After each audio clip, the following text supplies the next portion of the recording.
I got nothing. Good afternoon, good morning, or good evening, and welcome to the Blurring the Lines podcast. This is episode number 202.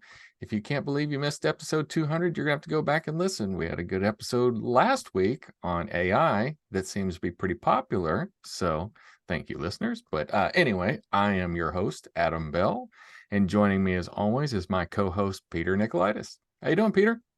Woohoo! That's It's Friday. It's Friday. It's always Friday. It's always Friday on the Blurring the Lines podcast.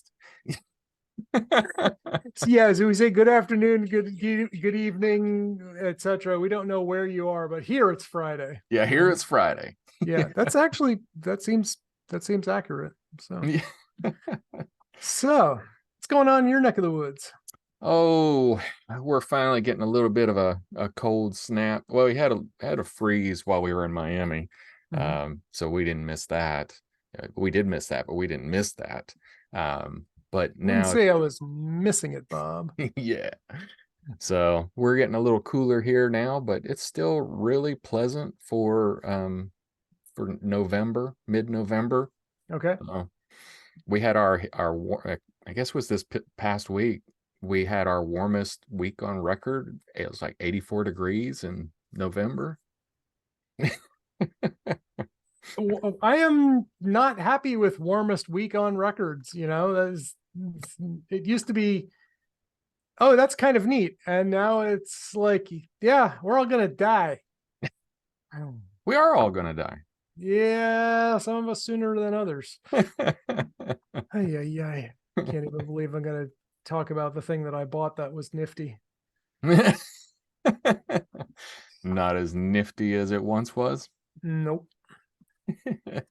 Well, speaking of nifty, that's not as nifty as it once was, but I'm not really, don't hear it as a complaint. I mean, my Apple Ultra watch, I've got the first Ultra, and I've been using it for Audible, and there have been times when Audible has been better than other times.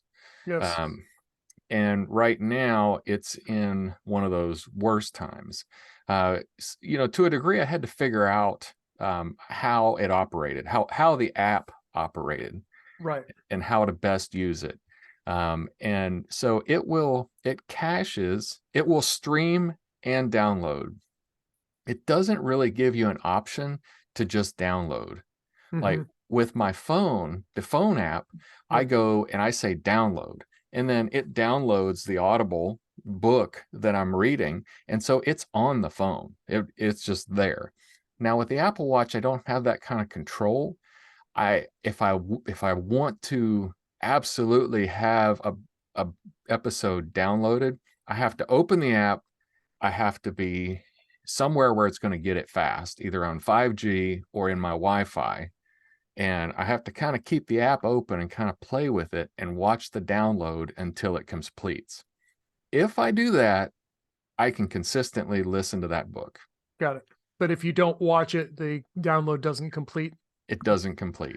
Right. Because the watch, I mean, iOS is pretty bad, but the watch OS is notorious for not background tasking. When it's in the background, nothing happens. Yeah, single threading. Yep. And if your app is set to like go back to the home screen, or your watch is set to go back to the home screen after some inactivity, there you go. Your download just got interrupted. Yeah. And so I'm also experiencing that if I'm going for a walk, I always track my outdoor walk. And so if I start my outdoor walk and then I start my book, and if I'm trying to stream my book, it'll read for about 15 seconds and then it'll stop.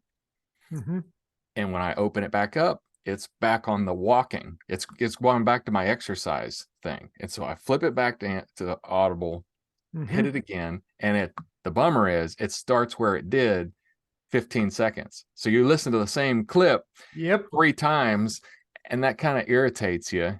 And so I've just found that if I'm going to be streaming it, I need to start the stream before I start my exercise. that's not a rule. That's more of a Yep. guideline. Yep. Yep. More of a guideline, but it's a good guideline. Hmm. So, Because what I did find is, have you done the out or the walking exercise app? Have you done that? It shows up at the top of your exercises now. the walking, you mean like the Apple Fitness Plus thing where they walk with you, or you just Yeah, do the it now? Fitness Plus audio workouts. I did those briefly when I had Fitness Plus, but I don't have Fitness Plus right now. So, So I use the walking all the time, but mhm. not the Fitness Plus workouts. So I have the Fitness Plus workouts as part of my Apple One subscription.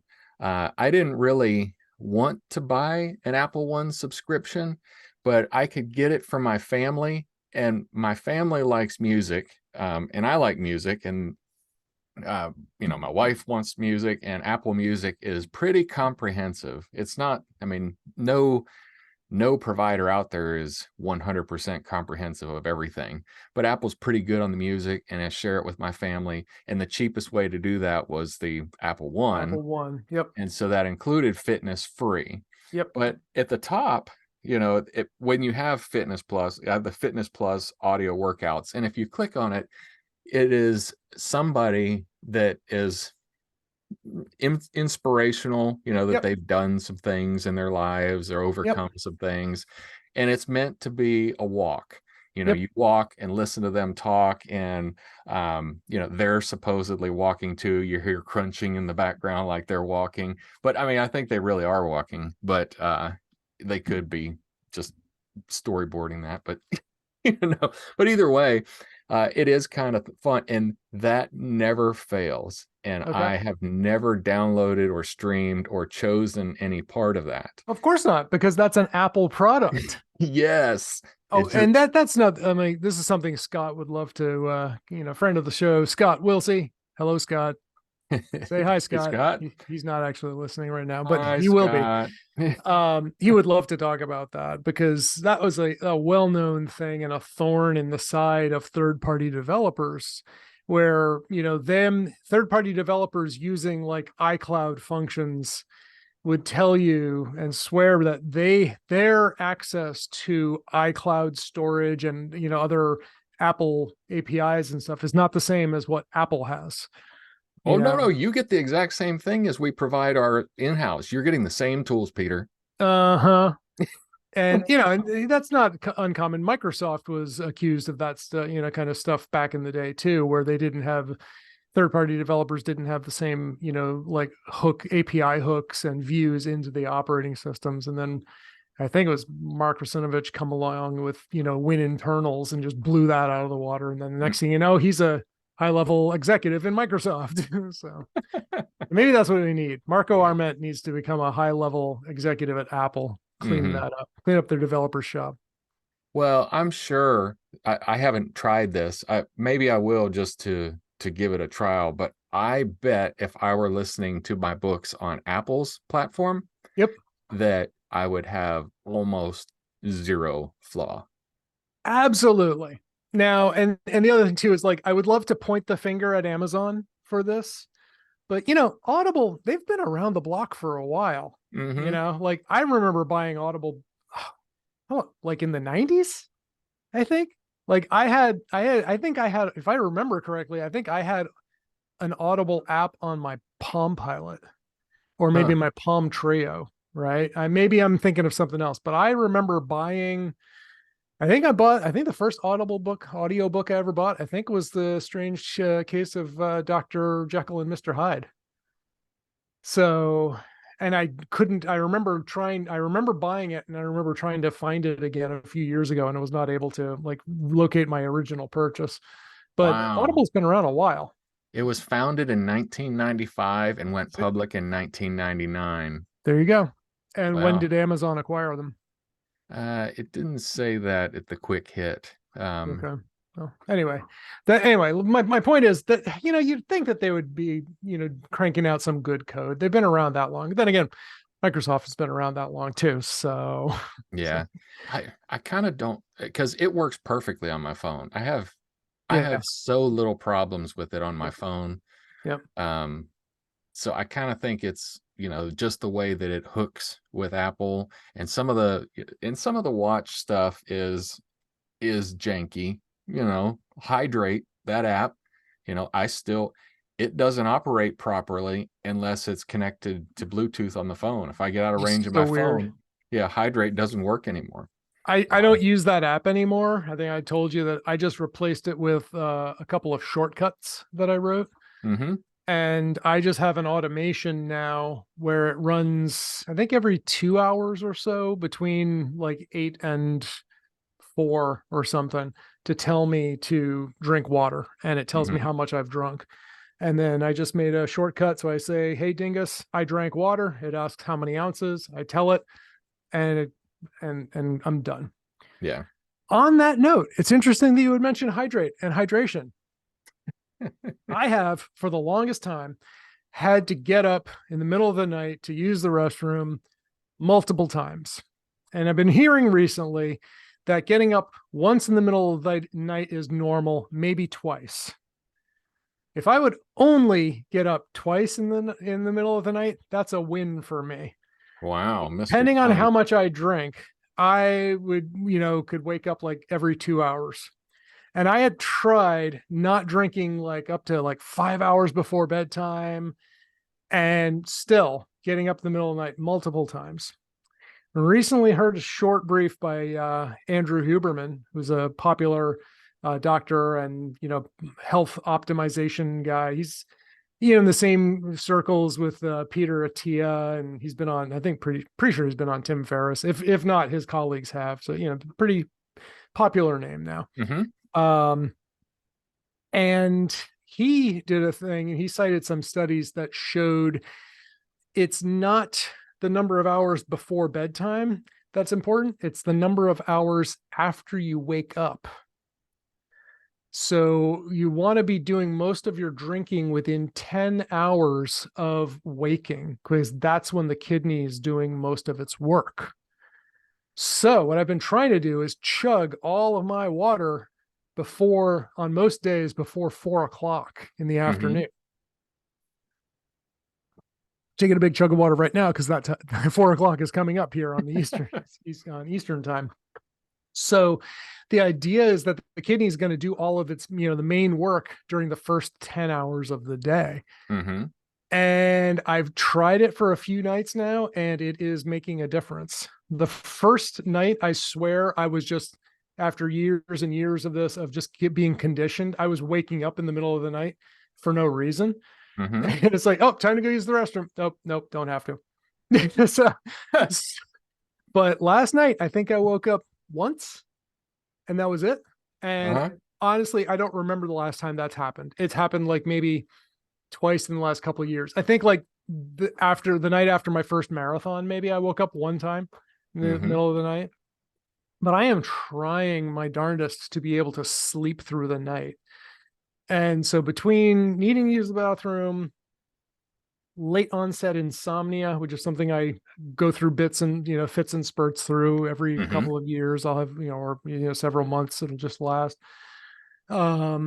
Shoulder pain, knee pain. These are both things that can wake me up in the middle of the night if I'm not Mm-hmm. sleeping right, or even if I feel like I am sleeping right. Toothache pain.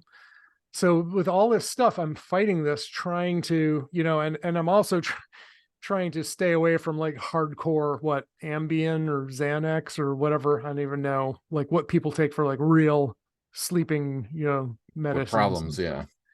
So this might be the biggest breakthrough that I have found so far in my quest for sleep. So That's I'm interesting. really curious. But yeah, but the thing is, a friend of mine's coming over tonight and we're probably gonna have a beer. That's gonna knock everything off. So kind of disappointing, but it'll be curious though, because I'm tracking this again. I'm tracking in my with my Apple Watch, my sleep time tracking. I'm also adjusting the dosage of melatonin that I take. Mm-hmm. I've upped it from 3 milligrams to 9, which Mm-hmm. seems to be hitting the right spot too. So it's interesting. So well, and of course, I think it. I mean, it's very different for me. So I uh, right now I'm at 93 ounces. So I start my day with 32 ounces before I go to the gym. Right. So I have 8 ounces when I brush my teeth. I have 24 ounces more by the time I take my vitamins and everything to go to the gym. And then I'll drink another between 12 and 16 ounces at the gym. And then I'll come home and drink 24 ounces of coffee. So by the time my morning has started at 7 o'clock, I've consumed probably 60 or 70 ounces of Yep. fluid at You're that point. halfway there. Yeah, I'm halfway there. And then I just keep on. So I'm typically done with my total, which I have a goal of 116 ounces. I'm Yep. usually done with that by 4 p.m. Yep. And then I But will you're up. What time 4 are you up? a.m. 4 a.m. So yeah, so so if oh, thank you, watch. If you listen to these studies, you should be done by 2 p.m. Mm-hmm. You know? But then here's the other thing that I do. Like, so it's just a difference, and I don't know what makes what makes you and me different. Um, I drink immediately before I go to sleep, 24 to 32 ounces of water Wow. before I go to sleep, and I don't wake up to pee. Our bladders and kidneys are different. So, I mean, and when I get up, at 4, I need to go to the bathroom, but it's not urgent. yeah. Um, Yeah. but I do go to the bathroom, and then I usually go to the bathroom again at the gym, which is Yep. only 30 minutes later. Yep. It's Here just we are talking about fitness stuff and not at all technology related, although it's somewhat technology related because I'm tracking it with my watch, right? yeah. So Boy, yeah, these lines are blurring, aren't they? they are blurry, but I don't know. I mean, it's just different. It's not. I guess it's just we're different. But Yeah. and this is true, right? Yeah. So, well, Well, yeah.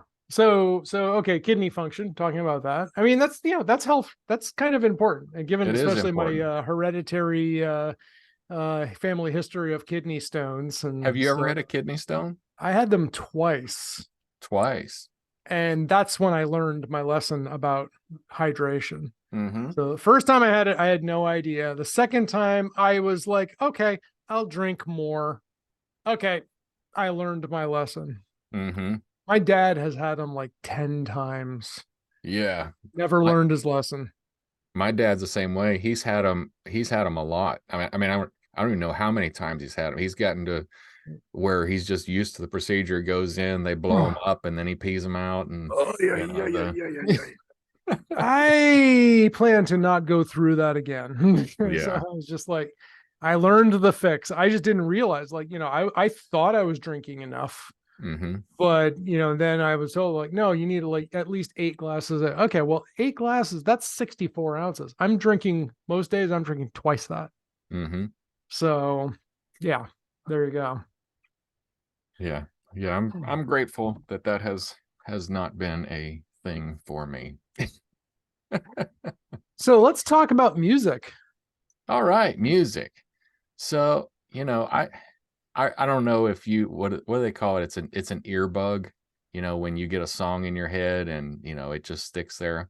I think that's what it's or yeah, ear whatever. So music resonates with me and stays with me. And so I don't listen to the radio anymore because I've heard every song that they play on the radio not because there's a large volume of music out there that they could Oh. be playing. It's because you turn on the radio and they're still playing the same stinking songs that Mm-hmm. you remembered from high school, you remembered from college. You're like, and I didn't like these songs then. Why are they still on the radio? So these things get stuck in my head. So I've not listened to the radio for the last 15 years.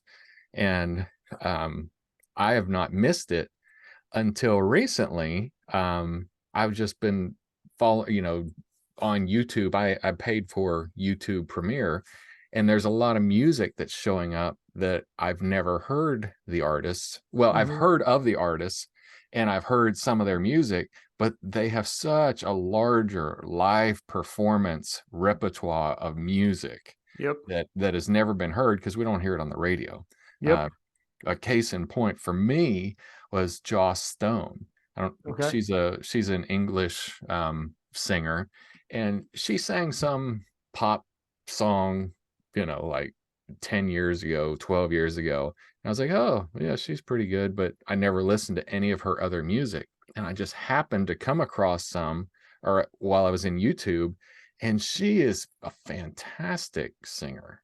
Really soulful, real, got a lot of she can sing Janis Joplin, she can sing, you know, uh CCR, things like that, just really, really soulful. And I was like, wow. And she's got some great music. So I'm going out there and I'm going to try to listen. I'm listening to things that are off the beaten path. I Hmm. mean, I don't want to hear anything that's on the radio, but Yep. there's a lot of music out there that Oh yeah. I've just never listened to.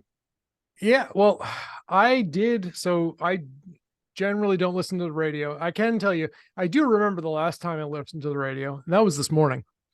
Because for the first time in I don't remember how long, I left the house not wearing my Apple Watch because it was Hmm. charging, and not carrying my phone because I left it sitting on the stand. But I got out into the car and I was like, oh, I have to go get. Do I really though? And I was like, oh, I've got my wallet, so I can buy stuff. Yeah, fine. I was just heading down to the grocery store down the road. I was like, no worries. And believe it or not, I lived. I You survived. lived. Survived without my phone and my watch. But I did turn into the local public broadcasting, national NPR affiliate here. Hmm. And so I listened a little bit to the news headlines on the way. And that was about it. But normally, yeah, I don't audio. There's like some independent stations and like college stations that play some good stuff sometimes, Hmm. but not really that great. Yeah, I was thinking about that this morning. Well, I was listening to a book. Actually, it was yesterday. I was thinking in one of the main characters was a hacker, and he's not allowed anywhere near a computer. So at this point, he doesn't even have a computer. He doesn't even have a phone. Yep. Like, and I was thinking, could I live without a computer and a phone? And I mean, I can't and do the You can't do job. your job. Yeah, I can't do my No. job. Um, but I mean, it'd be really difficult for me today to go without my phone. I mean, without Hmm. any sort of communication while mobile. I mean, I Yep. know, like 10 years ago, that was kind of the thing. Well, you need to be able to live without your phone, and we did it. But now I'm so connected and my business is so Yep. connected that I couldn't I couldn't I couldn't do my vocation without it. Yeah, that's just it. You'd probably need to change jobs, Yeah. right? Although, like, what was it? It was wasn't it Japan's minister of cybersecurity a few years ago, like boasted that he's never even used a computer? So maybe not. Maybe you could do your Right. job just fine. Yep. Yeah, maybe so. But you know, I I don't really I don't really do a lot of work in the evenings. Generally after 4:30 or 5 o'clock, I don't get my team doesn't need me, Yep. but I need to be available if they do end up needing me. Because Yep. if they only need me like, 5 times out of the year, they really needed me. Yep. Oh, they can't just ring you up on the landline. Don't have one. Yeah, I think I've been pretty good recently about dropping things that I had just because I've always done it this way. Hmm. Like my father will never change, right? He wants his satellite TV, he wants direct TV or dish network. He wants a giant monstrosity of a remote control with a guide. Right. So he will never use a Kindle, Fire TV stick or YouTube TV or an Apple TV. Hmm. He will never get rid of his landline, Hmm. because he got to pick up the phone. I'm like, Dad, you can just pick up this phone, Yeah, pointing right. to his iPhone. It works here at home. Right. You don't need that phone. Right. So, Hmm. But I'm like, one thing I'm doing right now, this week's exercise is I'm changing banks for my Mm, primary. So I have a number of accounts, right? I've got one for, like business expenses, yoga stuff, one for real estate, one for personal. I have a couple of lines of credit, all with the local bank. Why? Because it's a half mile from my house. mm-hmm. And back when I had, I would get paper checks all the time from clients. Yeah. Often the mobile deposit app that they had would not work. So I would have to physically go to a bank, Mm-hmm. right? Well, despite the fact that I stopped accepting paper checks some time ago, Yeah. I don't remember the last time I had to go to the bank to cash a check. Um, I still kept that bank because it's close. And I've got all my ACH transfers, all my bill pay flows into it, my paycheck goes there, etc. So everything is all going into one place. But I, a while ago, opened up an American Express personal savings account, and right now it's paying like 4.3%. Mm-hmm. So I would, at one point, I had my paycheck go straight there instead, and then when I needed money, I would take it out. But actually, what I had been doing, I would have my paycheck go to my non-interest bearing checking account, Mm-hmm. and then when I would look at it, make sure my bills are all paid, I would take the rest and put it into the savings account. Mm-hmm. Then I flipped that on and turned it around. Like by default, just go into start making money from day zero, right? As soon Mm-hmm. as the money hits, start making interest and then draw out to pay the bills. Mm-hmm. Well, now I've started like, okay, why don't I just pay the bills out of that account instead? Mm-hmm. I don't have to do this juggling. So But you can't I've do too been many transactions. right. Well, that's the thing. It's from a savings account. You can't do that. But then I also found out that, most of my money now is with Charles Schwab, and they have a savings account which is paying like 5.2% or something. It's almost a full percent more. Mm-hmm. And I was like, well, why don't I just start putting all my money there? Mm-hmm. And so I'm gradually weaning myself off, but it takes time. Like I switched credit cards some time ago, and I moved from Capital One to a Chase Inc. business, Visa, because Mm-hmm. it was just paying a higher rate. Even with the annual fee factored in, the Chase, thing is making more money, no question. So, and it, like time goes by and like, okay, I got all my monthly recurring stuff, everything's over there. And then another bill hits my old Capital One card. I'm like, oh, I missed one. Okay, fine. And then, then there's an annual subscription for something that I had forgotten about. Oh, that's Right. going over to the, Capital One card, right? So that's going to keep happening for, stuff that I have on auto pay from my ACH transfer probably as Mm-hmm. well. But I'm making it's a hassle, but it's not that big a deal. You just got to dedicate some time, and, you got to be diligent about it so you don't make sure that you have all of your deposits going to one check, but the withdrawals are still coming out of the old one. That would be a bad occurrence, right? Yeah. So I'm working on that. Um, but I also recently changed insurance carriers. Ah. So the latest issue of Consumer Reports rated auto insurance vendors for starters, carriers. And so I looked. I don't remember if I sent you this picture or not. I think I sent it to my running buddy Greg. You look at the list of all of the insurance carriers rated, and I was Mm-hmm. trying to find mine. And I went down the first column and up, and then down the second column, all the way to the bottom. Mm-hmm. Yeah, we talked That's about where, this last week. oh, we did. Okay. Yeah, we Sorry. did. I didn't remember if we had or not. So I finished that transition. So as of today, all my stuff is on Amica, and I'm saving several $100s a year. Nice. So yeah, it's just like, you get to a point sometimes it's like, why am I doing this? Well, because I've always done it that way. Mm-hmm. Yeah, but it sucks. Yeah. And the thing is, the Citizens Bank app for the iPhone royally sucks. It's terrible. And I hate it every time I use it. And I was like, Mm-hmm. wait a minute. So they're not charging me fees, but the other place would pay me to have my money there, and their app doesn't suck. So why am I enduring this anymore? Mm-hmm.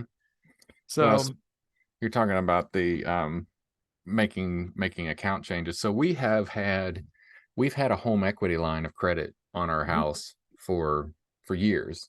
Yep. We actually, well, when we were looking for it, well, when we bought our farm, we were looking at how we were going to pay for it, and it was either a mortgage or the home equity line. And the home Yep. equity line was a bit more flexible Right. because we also didn't we it would have been difficult to get a traditional mortgage on this farm because they have all these factors of a house is worth so much value, and the house would not meet any sort of specs as far Yep. as like FHA. We couldn't get FHA anyway because we weren't, Right. but there were so many ways that they were like they would have never come up to the value of the farm that we were going to pay for it. Right. So the home equity line gave us that flexibility to take the credit, take cash out of our house, pay for this farm, Yep. and we bought it. And it was like at 3.4% interest at that point. This was like Yep. 2017. Yeah. And that at that time, that was a little high. I mean, because a mortgage was like 2%. And it was My, like, yeah, my mortgage, well, right now, the only mortgage I have left right now is 3.75, yeah. which when I got it, I was like, oh God. And now I look at it, I was like, oh, that's not bad. Yeah. Well, I remember my very first mortgage was like 8.7%. And Mhm. I thought that was good then. It wasn't 14 or anything like that. So anyway, but that home equity line has been creeping up. And it was all the way up to 8.5%. And I Mhm. said, well, I've got to go to a traditional mortgage. And so we did. We refinanced, created the mortgage, dropped it in there. So now we're, at 6.5%. Well, which is still not great, but I mean it's Mhm. better than the late 90s when we bought our first house. So, but anyway, you have to do the closing, and I wanted to pay the closing costs out of pocket.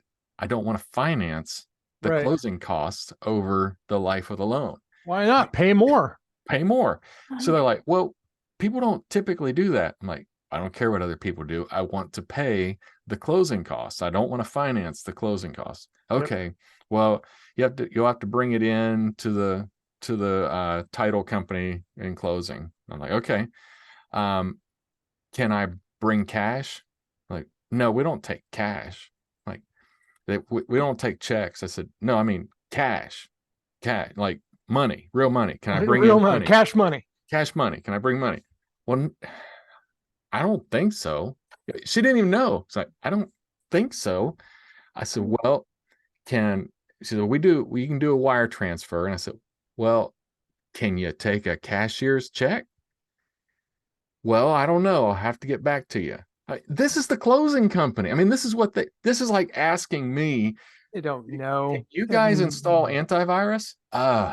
Mm, let me Let me check. call back to you on that. Let me get back to you. Yeah. Let me get back to you on that. So, but they ended up they would take a cashier's check because I didn't want to wire it. For one, I personally don't, as me, I don't have a method where I can just wire money. Now my Right. business, I can wire, I have a medium to wire money from my business. I Right. just don't have a medium to wire from myself. And it's Yep.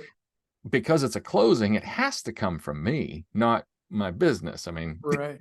Yeah, there's plenty of, I'm sure you just could take it right out of the business. yeah. So I went to my bank. I was like, well, I've got to do a wire transfer. I've got to do a cashier's check. And I said, I'm going to do whichever one's the cheapest. I mean, I don't want to pay more fees to pay my fees. And they won't let me pay with cash. Fees on fees, man. Fees It's on great. fees, yeah. So it turns out because I have my business and all that stuff with my bank, I could do a cashier's check and they waived the cost on that. So there was no cost. But it was $25 to do a wire transfer. I'm like, Yeah. Uh-huh. that's ridiculous because through my clearing company, it costs me 25 cents for every check that I clear through ACH. Mm-hmm. 25 cents. Yep. but wire transfers are different. Hmm. Yep. Oh man, I don't get it. And that's the thing too. No, I recently went through that too. I wanted to send my friend in Canada some money Mm. for, some, things that he had bought me some time ago, right? Guess how I ended up getting him his money? You put cash in an envelope? A check. But yeah, yeah. Ended up mailing a check. Because like they don't have Venmo up there, can't use Zelle. I would try and do every online bill pay I tried, whether it was my local Citizens Bank or Intuit or American Express. They're like, yeah, just enter the address. They're like, what is this? What? Wait, yeah, as long as the country is United States, it'll go fine. Like, why are you Hmm. asking me the country if the only country you support is US? Hmm. Yeah. Why? So, Yeah. That's why. Yeah. Why do you ask the country if you only serve? Yeah. That's it. Well, the United States, I mean, we do, well, you travel too, but I mean, I travel to Mexico, I travel to Belize, I travel, we went to the Seychelles, we're good looking at our spring, we're going to go outside of the country. The rest of the world still uses cash as their primary. I would mhm. say Europe's probably a more cashless than. Yeah, I mean, like certain countries like Estonia are like, very known very well for their cashless stuff. Mhm. You know how electronic they are and stuff. But if I dropped you off in middle of Mexico with Hmm. just a credit card and an Hmm. ID, you would have a difficult time making that work. You could. I mean, you're a smart guy. You'd find some place that'd take your credit card and take cash, and they'd take a huge fee for, the Uh-huh. pace where, like You'd make it work. You'd you pay for it, but you'd yeah. make it work. Yeah, well, because that's the thing is if you pay with a credit card in Mexico, there's the real rate of exchange. What Yep. is the acceptable rate of exchange for financial banks? But then there's the rate of exchange that you're going to get at this restaurant. The normal exchange may be 14, but they're going to say, nah, it takes 17 pesos to equal $1, Yep. so Oh, not here. Here the exchange rate's different. yeah, here the Yeah. exchange rate, but I can go down to the bank. Well, then go down to Go the to the bank, bank. but you can't leave here without paying for that dinner. And wait, does that include the tip? And yes, I know we talked about tipping. So, Yeah. So yeah, but I when I travel, I've always got cash because just in case, yep. Yep. who knows? Yeah. Well, speaking of doing things a little differently, also, it's open enrollment time at work for choosing my health insurance for the next year, and I am staying with my HSA Mm-hmm. because I like HSA savings. Being able to Mm-hmm. throw this year what $4,150 into it, Mm-hmm. tax free going in, Mm-hmm. tax free coming out, tax free on. It's like I like that. Um, but I am trying with the value plan and staying in network. Mm-hmm. So, because I realized that I have out of network benefits, Mm-hmm. but it's expensive to go out of network. Yeah. So I decided, hey, I'm in Boston. We have kind of like the best healthcare in the country. Mm-hmm. So, and we have a lot of choices. So maybe I'll just try staying within the network this time around. Yeah. And it's a couple $1,000 difference between that and out of network. But You my must have methodology, you must have a lot more choices. I mean, we we do not go out of network here. yeah. Well, here we have a lot. I mean, we have a lot of networks, but like for instance, my physical therapist is not in network, right? Well, you know what? I've gone to the same location, but I've seen like 6 different therapists over the time that I've gone there for Mm-hmm. various shoulder and knee things. So am I tied to any one person? Not really, right? Mm-hmm. So my dentist is in the network. For vision, I mean, vision insurance is just Wow, what a joke that is. It's all Luxottica. It's Hmm. all the Ray-Ban lens crafters monopoly. It's Hmm. all there. You're buying insurance. Basically, all you're getting is a coupon to get, product through them. So I always take the reimbursement instead. Hmm. Um, Dental, my dentist is part of that.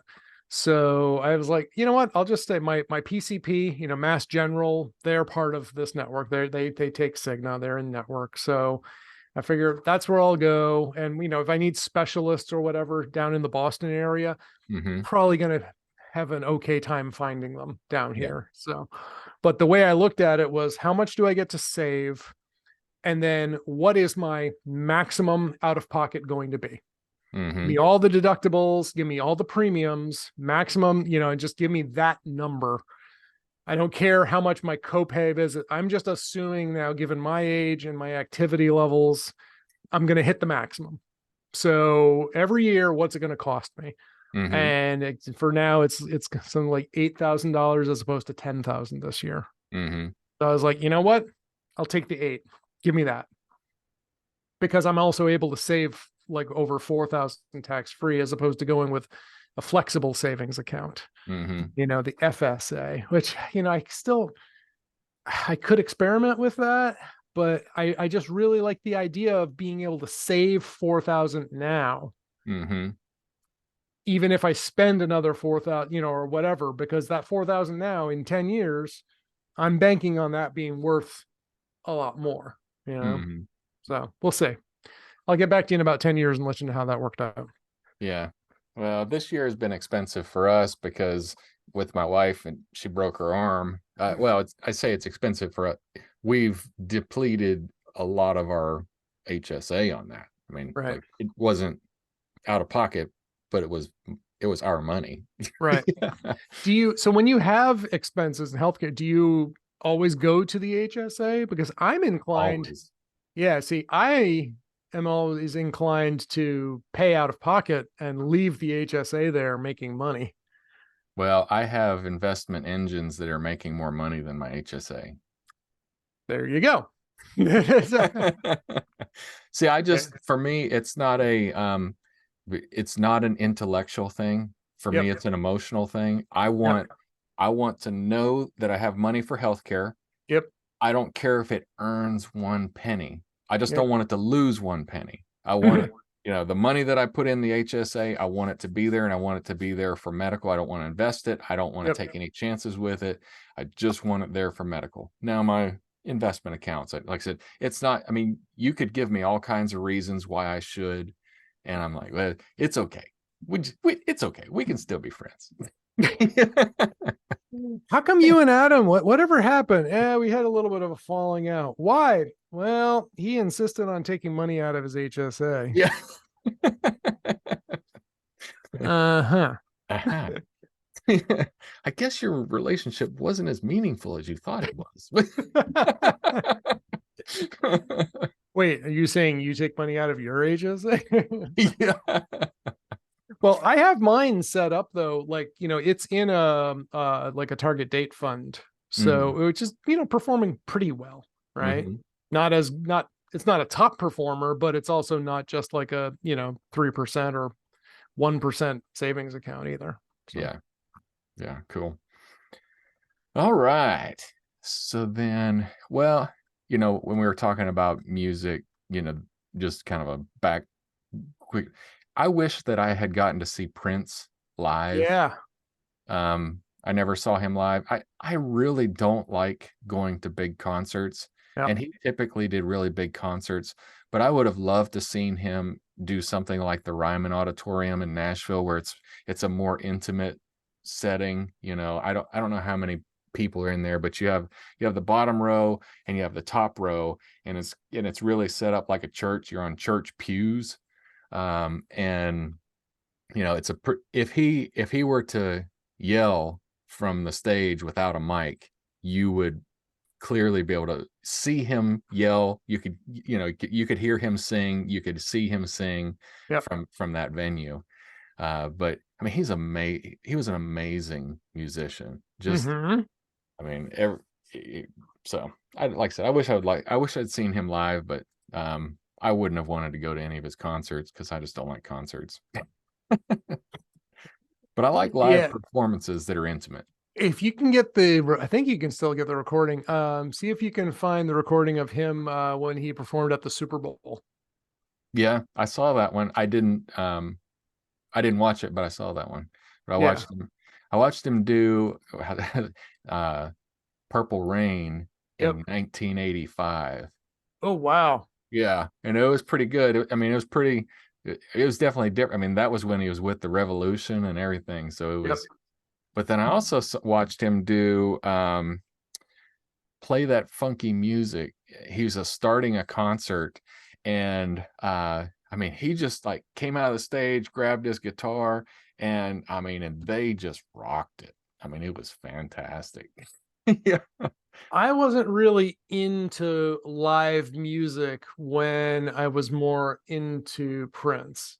Mm-hmm. So, I don't think I would have appreciated it that much. Mm-hmm. I was always like, whenever I would hear the live version of a song, it would always bug me when they would get something like wrong when it Yeah. was different from the studio version. I was like, Mm-hmm. they didn't quite get it. And then I started to appreciate it more. So, Yeah, but it's like if you decide, yeah, if you know and get it in your head, you're not going to hear the yeah. recorded music but it does allow them some songs, not all songs, but some songs sound better elaborated on Hmm. after they've been playing them in concert 15 years and they've got they've Yep. taken this 2.5 minute song and it's now an 8 minute song. Yep.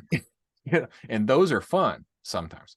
Well, it's kind of funny. On another podcast that I actually recently unsubscribed from, but I sent a message to one of the hosts on Mastodon to let him know.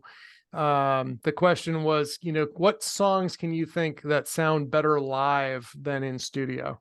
Mm-hmm. And one that comes to mind is the song is called "Big Country" by Bella Fleck. Mm-hmm.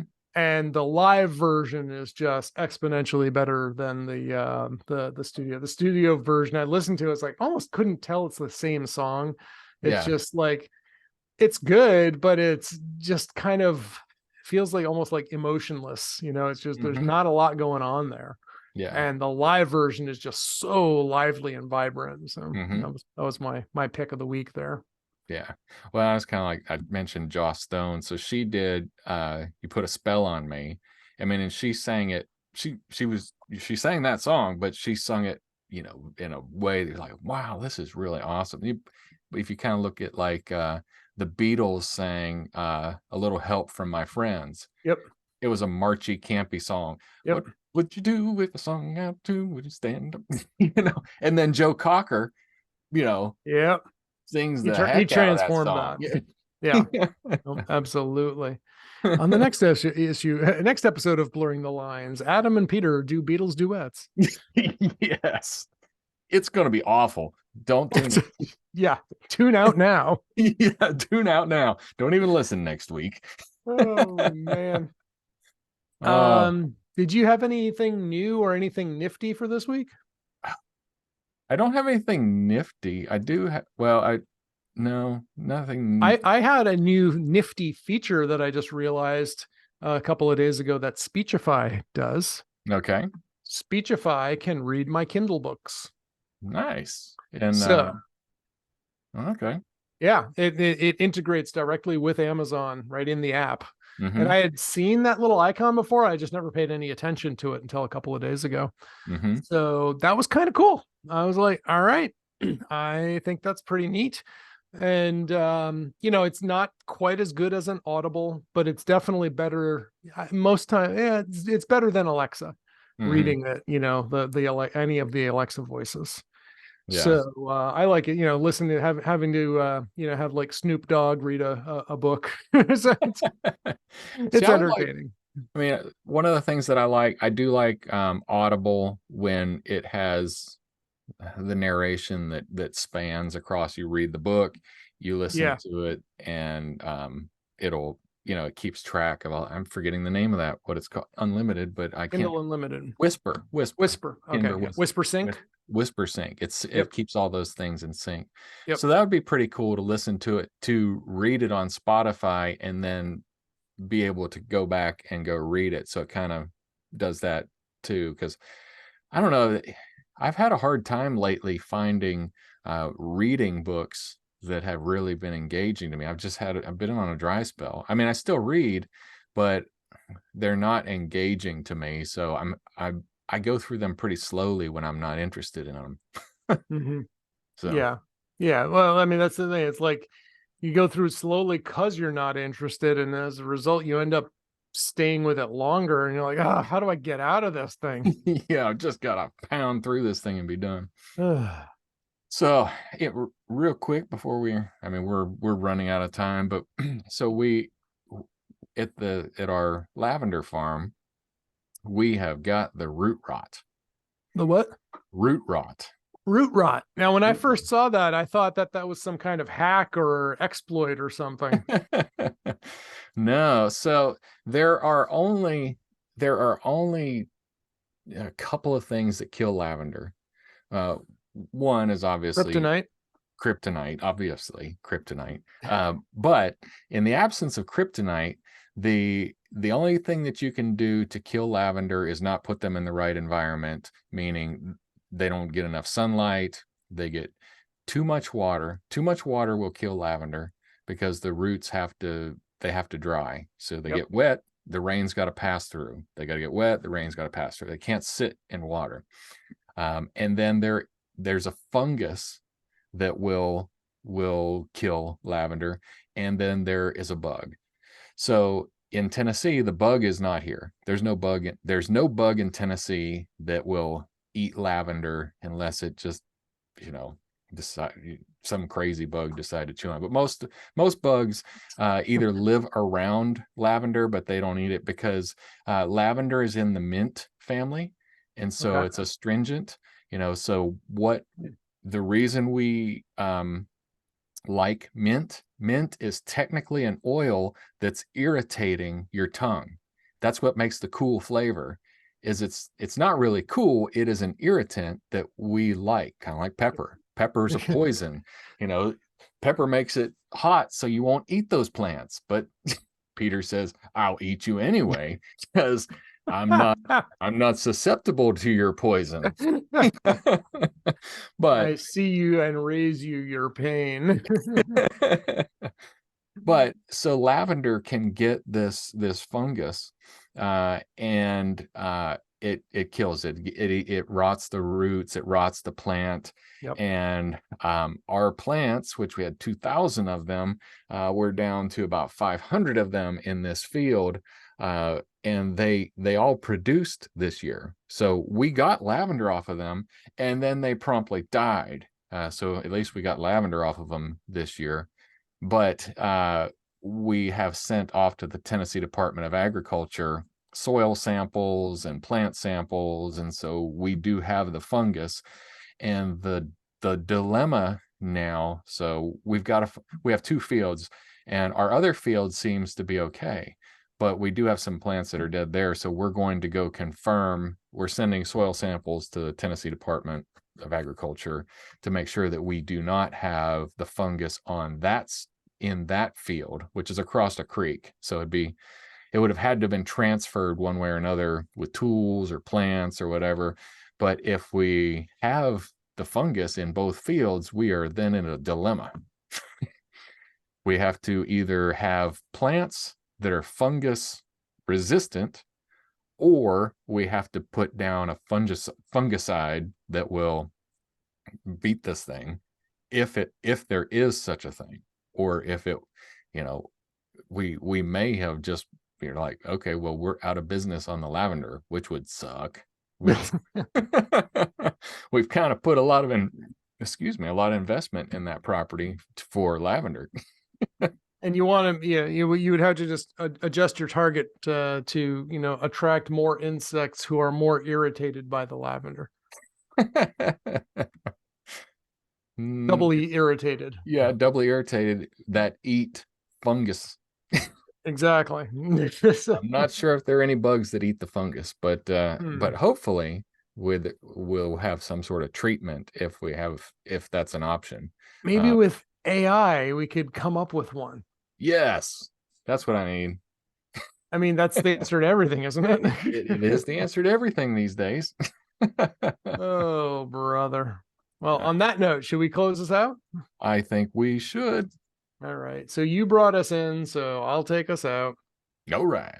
All right. If you want to get a hold of us, you can find us at blurringthelinespodcast.com. You can find Adam at sublimecomp.com.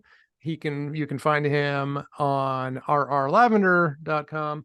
You can find him on X at sublimecomp. And you can find me at Nikolaidis.com. And I'm also at Nikolaidis at infosec.exchange on Mastodon. Okay, there you go. And with that, since you brought us in, I'll take us out by pushing the big red button.